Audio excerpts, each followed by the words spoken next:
ৰাধা আৰম্ভণি খণ্ড শেষৰ পৰা যি আৰম্ভ হয় তাৰ শেষ কেতিয়াও নহয় প্ৰতিটো কাহিনীৰে শেষ থাকিবই যে লাগিব তাৰ কোনো মানে নাই কিছুমান কাহিনী শেষ স্বীকাৰ নকৰে শেষৰ সৈতে যুঁজি নিজৰ এটা বাট সাজি কৃষ্ণচূড়া বুলিয়ে বাট এটা কেতিয়া হেন্দুৰীয়া হৈ পৰে সেয়াও মান লেখকেও নাপায় কাহিনীবোৰৰো এটা নিজা উপকাহিনী থাকে য'ত চৰিত্ৰবোৰে নিজৰ সৈতে কথা পাতে সমাপ্তি নামৰ দেৱাল ভাঙি গঢ়া যায় আৰম্ভণি নামৰ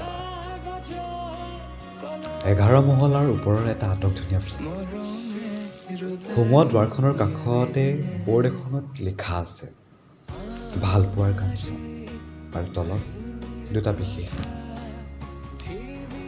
তাৰ পৰা সোমাই বৃহৎ লিভিং ৰুম তাৰ সোঁফালে পাকঘৰটো পাৰ হৈ এটা গোসাঁই ঘৰ ৰাধাকৃষ্ণৰ যুগল মূৰ্তি এভাগ আছে লিভিং ৰুমটোত সন্মুখৰ ফালে আধুনিক সোফা আৰু ৱালত লাগি এখন ডাইনিং ৰুমটোৰ সিফালে আন এযোৰ সোফা সন্মুখত প্ৰকাণ্ড টিভিটো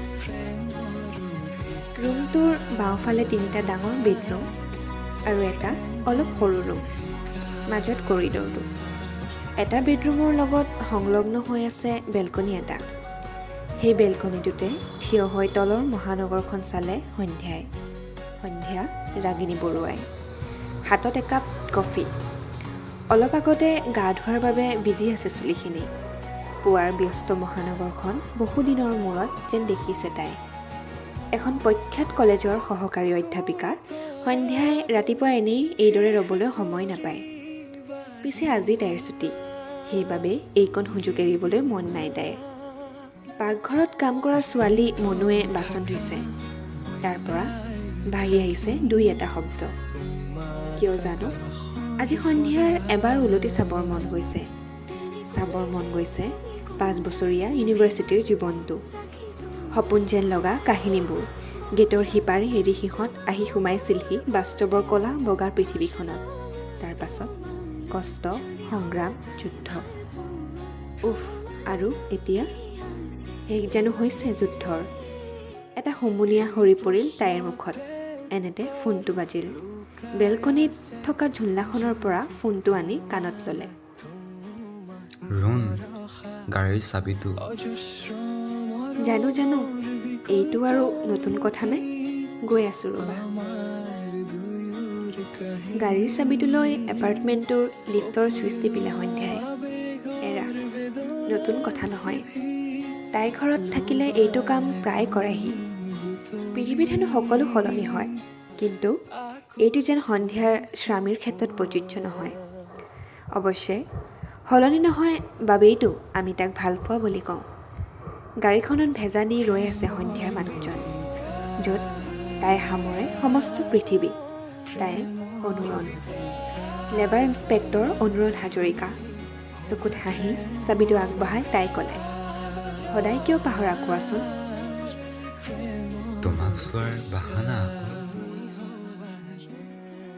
সন্ধিয়াক কঁকালত ধৰি আগুৱাই আনিলেহি ধেত এইটো যাহ বুলি আঁতৰি আহিল সন্ধ্যা বিয়াৰ 3 বছৰ হ'ল এতিয়াও ক'ৰবাত সিহঁত মাজে মাজে ঘূৰি যায় আগৰ চঞ্চল সময়বোৰলৈ অনুৰণক চাবিটো দি ওপৰলৈ আহিল সন্ধ্যা বেডৰুমত ফোনটো বাজি আছিল অথনিৰে পৰা সন্ধ্যাই কল বেক কৰিলে লগে লগে সিফালৰ চিনাকি কি মানে ক'ত মৰি থাক ৰাতিপুৱাই উঠি ৰোমাঞ্চত লাগি যাওঁ নেকি দুইটা খিলখিল হাঁহি এটাই খেলি গ'ল সন্ধ্যাৰ মুখত এইটো মাতৰ সন্মুখতেই যে সন্ধ্যাই পাহৰি পেলাই নিজৰ সকলো পৰিচয় 20 বছৰীয়া ছোৱালীজনী হৈ পৰে তাই কৃত্ৰিম ধমকি মাৰি ক'লে চুপ কিয় কৰিছিলি বহুত মিছ কৰিছিলোঁ তোমাক জান শব্দ কৰি হাঁহি উঠিল এইবাৰ তাই ক'ৰবাত অনুৰণ আৰু তাইৰো যদি অলপ বয়সৰ প্ৰভাৱ পৰিছে এই ল'ৰাটো এতিয়াও সেই ইউনিভাৰ্চিটিতে যেন পঢ়ি আছে চেট আপ চেঞ্জ নহ'লি আৰু ন ফোনটোৰ সিপাৰে জোৰকৈ হাঁহি উঠিল অভিমন্যু শৰ্মা, মায়ানগৰী মুম্বাইৰ প্ৰতিষ্ঠিত অভিনেতা, সন্ধিয়া উন্নয়নৰ বিশ্ববিদ্যালয়ৰ বন্ধু, সন্ধিয়াৰ অভি। তোৰ কোৰিয়াৰটো পাবগৈ এতিয়া, সেইটো ক'ব লৈছিলোঁ। অ'কে, আহিলে ক'ম বাৰু। এৰা, আজিৰ দিনটো বিশেষ এখন কিতাপৰ বাবে, বিশেষ এখন উপন্যাসৰ বাবে, এটা কাহিনীৰ বাবে। দিনটো কাৰো সৈতে ভগাব নোৱাৰে তাই, সেয়ে আজি ছুটি লৈছে। এই আজি সময় উভতি চোৱাৰ, এই সময় ৰহস্য উৰণি খহাৰ। ফোনটো কাটি কামত লাগিছিল সন্ধ্যা। অথনিৰে পৰা কামত লাগি থকা মনুক চাহ একাপ দিলে তাই। খাই থাকোঁতেই কলিং বেল বাজিল। বেলটোৰ লগত যেন সন্ধ্যাৰ বুকুখনো ধিপিং কৰি উঠিল। সন্ধ্যা গৈ দেখে অভিয়ে পঠোৱা কোৰিয়াৰটো। তাই লৰালৰিকৈ খুলিলে।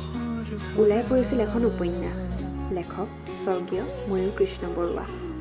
উফ, বুকুত যেন কোনোবাই শিল এটাহে থৈ গৈছে। স্বৰ্গীয় শব্দটো হাতেৰে এবাৰ মোহাৰি দিলে তাই। খুলি গৈছে অতীতৰ দুৱাৰ। বাঢ়ি আহিছে পানীমূৰহি কালিকা লগা দিন। ভয়ংকৰ চিঞৰ। লাহে লাহে উপন্যাসখন মেলিলে সন্ধ্যাই।